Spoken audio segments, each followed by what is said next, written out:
Thank you. I'm waiting for it to go up on the big screen. I'm just the warm-up act for Leo, by the way.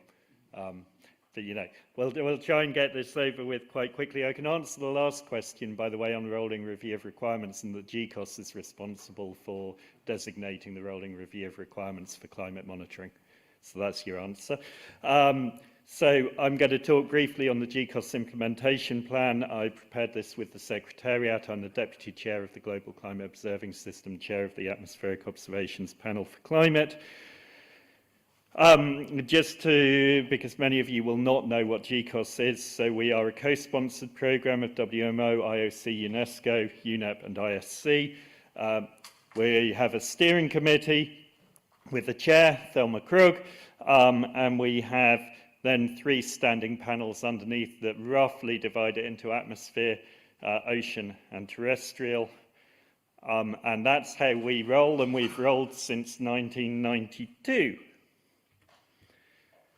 So we're advocating for enhanced and sustained observation capabilities into the future to understand and predict the evolution of the climate, to guide mitigation and adaptation measures, and to assess risks and enable attribution of climatic events to underlying causes and to underpin climate services. We have, if we're known for anything, if we're known for essential climate variables, which are those things that we believe are necessary to observe and quantify to be able to characterize the climate system. And of course, very many of these are covered by the various flavors of reanalysis. They're physical, chemical, or biological variables that critically contribute to characterization of Earth's climate. And underpinning them are ECV data sets, many of which arise from or are contributed to by reanalyses. So we define the requirements, we police the requirements. You may have heard about something, because every time I now go to a meeting, people say, what is this about ECV rationalization? So a very quick detour to ECV rationalization. We're taking seriously the fact that ECVs are hugely and growing importance to a large number of the community, to funders. We need to get our house in order. We need to get our governance in order. We need a robust process for new ECVs. We also need to revise the current list of ECVs. Just to be clear, we're in the middle of a process. Nothing is final until everything is final. And we are currently reaching out to some key stakeholders. If you've not been reached out to, don't panic. You will have an opportunity early next year. We will have an open review process of this. And even then, don't worry, because we only will enter the new ECVs and provide new requirements in the next implementation plan in 2028. So we're being slow and deliberative. One thing I would say is we need to keep this proposed number of ECVs correct, because clearly it's the answer, even if we've forgotten what the question is, because it's 42 for any Douglas Adams fans out there. So we are reducing the number of ECVs, which kind of makes sense, because if we're saying 55 things are essential, essential starts losing its kind of shine. It's no longer quite essential. So where our focus is on is that we report to UNFCCC. So we report in a roughly 5-year cycle. We have a status report followed a year later by an implementation plan. And these have standing in the UNFCCC process. And that's what I want to hammer home here, is that these really have standing in that process. So when you look at the implementation plan, it's not something cooked up just by a handful of people in the Global Climate Observing System. It's actually been endorsed by the UNFCCC.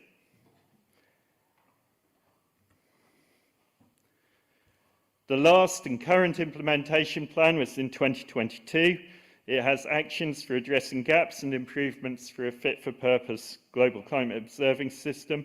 It's jointly published by those requirements that are the input to the rolling review of requirements of WMO.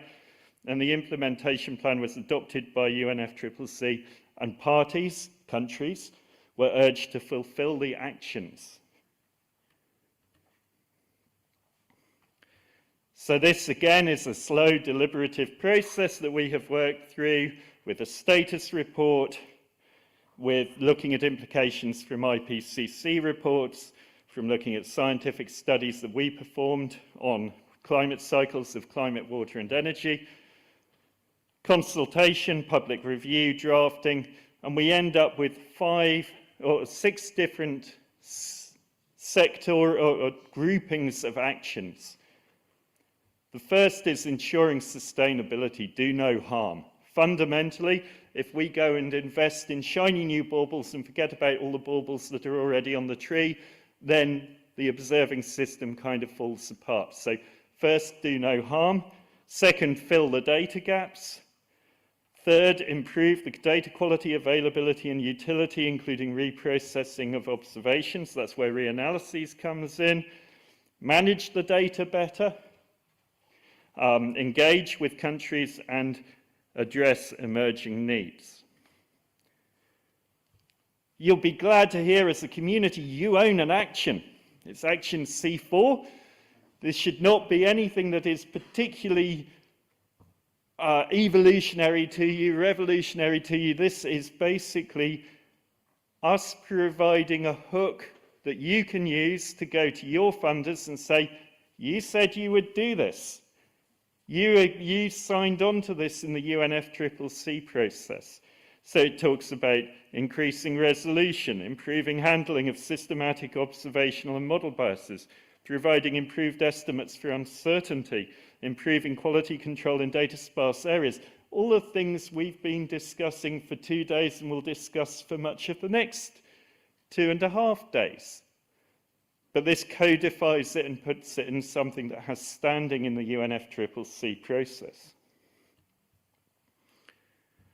But there are a whole host of other actions where either you can be a driver or you can provide via your Reanalysis products input to these. So you need to think about the IP as a whole, not just the action that you have. For the Reanalysis community, because I believe that as a community you can all provide meaningful information and input to this implementation plan process. I have a very specific ask, as you might have told from when I was sat in the chairs. I like giving actions to other people. I have a suggested action to you as the Reanalysis community, please. As we have discussed numerous times with the advent of machine learning and AI forecast approaches, there is now a much more direct lineage between sharing data and improved forecasts, in which reanalysis is a key component.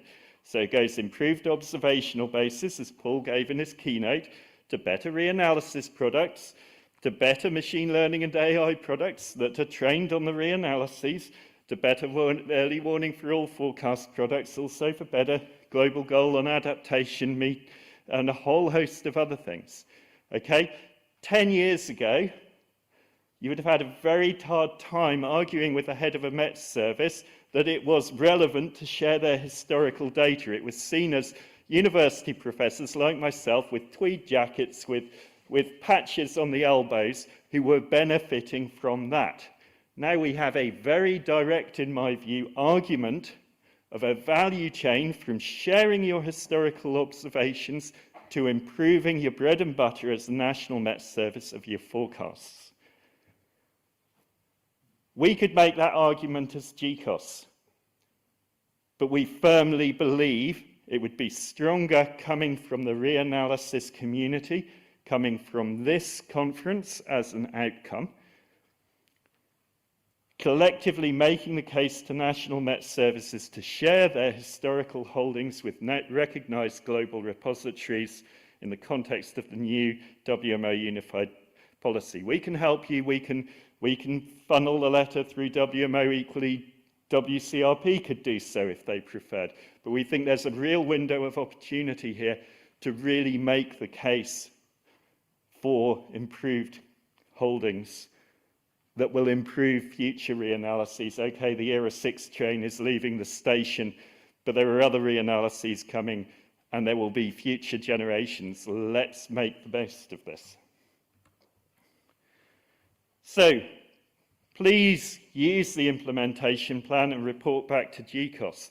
I would argue the implementation plan can be your friend. It's standing in the UNFCCC process, gives it a lot of clout when you have to go and argue with your funders for things, or when you have to go and ask for things from Met Services or others. It's an authoritative source to argue for that investment, new and novel product generation, etc. If you can show how reanalyses are meeting in full or in part many of the actions, it will be enormously beneficial. It will increase the visibility of reanalyses in the next status report. So please reach out to us and make sure we are aware of the value proposition of reanalyses, not just against the reanalysis action, but against all the actions. And report back how reanalyses are helping meet those actions so we can report that back to the UNFCCC. That's it. Thank you very much.